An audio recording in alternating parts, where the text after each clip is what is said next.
Bonjour les amis, alors aujourd'hui c'est le week-end et il m'a plu de partager mon expérience concernant l'orientation. Il y a pléiade d'exemples, mais il y a une des expériences qui m'a le plus marqué, qui m'a profondément marqué. Il s'agit au fait d'un ami que j'ai rencontré, c'était en 2015-2016. Moi j'étais en prospection dans la zone industrielle et lui il était en train de chercher du travail. Donc ici il rentre avec son CV et on se croise. Je lui demande mais tiens, qu'est-ce que tu fais ici?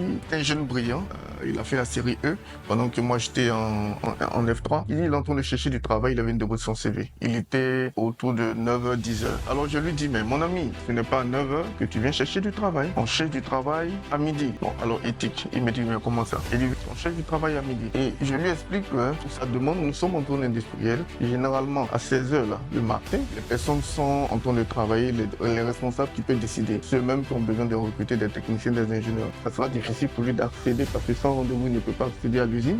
Mais s'il se rend chez le vigile ou chez la secrétaire, c'est sûr que son CV sera mis aux oubliés. Donc ce que je lui recommande de faire, c'est de venir prospecter, identifier la personne ressource, le service dans lequel il veut rentrer, identifier le responsable et ensuite attendre midi, voir où il mange et il s'organise à venir manger au fait dans la même zone parce que c'est la zone industrielle, généralement ils mangent dans le même coin. Alors on se lève sur ces mots et un mois, 2 mois après, je suis en prospection toujours dans la zone et on se rencontre. Ah ben tiens, comment ça va? Je suis heureux de te voir, mais dis-moi, qu'est-ce que tu fais ici? Il dit ben je travaille ici, mais ah mais c'est bien, comment tu as fait? Il dit j'ai exactement suivi ce que tu m'as dit. Exactement suivi ce que tu m'as dit.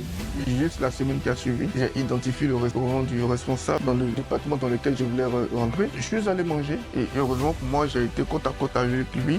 Donc en mangeant nous avons discuté. Et juste là, suite à la discussion avant de se lever, il m'a demandé mon CV. C'est pour ça que j'ai été contacté pour travailler. Il s'agit de l'orientation. Vous voyez, ce n'est pas quelque chose que j'ai appris, que j'ai lu dans un livre. Mais ce jour-là, pour lui, à notre rencontre, c'est la sensibilité que j'ai eue pour lui. Et cela a marché. Alors, je vais inviter tout le monde, vous voyez, qui cherche du travail, qui est entrepreneur, à vraiment travailler avec un haut débit d'intuition dans son business. Alors, je ne suis ni prophète, ni charlatan, mais je crois que le meilleur professionnel gère de fortes impressions. Quelle est la moralité dans cette histoire? C'est que dans le monde spirituel, adapté aux affaires, au monde professionnel, on n'avance pas sans instruction. Vous avez besoin d'une instruction qui vous montre la prochaine étape. Voici pourquoi je vous invite à vous abonner à mes pages. Qui sait, peut-être qu'en suivant, vous aurez une instruction, un message qui vous permettra de passer à un autre niveau, qui vous permettra de changer le niveau de votre business. Alors, je vous souhaite bon week-end et on se retrouve sur mes pages Facebook et YouTube. Merci et à bientôt.